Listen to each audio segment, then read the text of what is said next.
Струмица со 6 активни случаи, а Гевгелија, Валандово, Градовиш и Дојран спаѓаат во градовите со ниту еден позитивен случај. Во последните 24 часа се направени 2518 тестирања, а регистрирани се 19 нови случаи на COVID-19, од кои во Тетово 11, во Скопје 8. Регистрирани се 4 оздравени пациенти од Скопје 2, Прилеп и Тетово по 1. Не се регистрирани починати пациенти. До сега во земјата се направени вкупно 900.165 тестирања на COVID-19. Вкупната бројка на COVID дијагностицирани лица во нашата земја од почетокот на епидемијата изнесува 155.760. Бројката на оздравени пациенти е 150.118.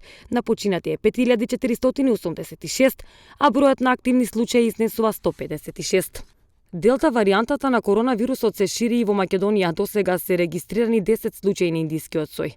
Ова мутација на вирусот според СЗО е распространет во повеќе од 100 држави во светот, меѓу кои и земјава, при што најголем број од заразените се невакцинирани лица. Министерот Филипче најави дека поради случаите на делта варијанта на коронавирусот кај пациентите во земјава, до крајот на неделава ќе заседава Комисијата за заразни болести и можно е воведување мерки на границите при влез во земјава. Според него, ако се воведе негативен ПСР за влез во земјава, тоа ќе важи и за македонските граѓани кои се враќаат од одмор.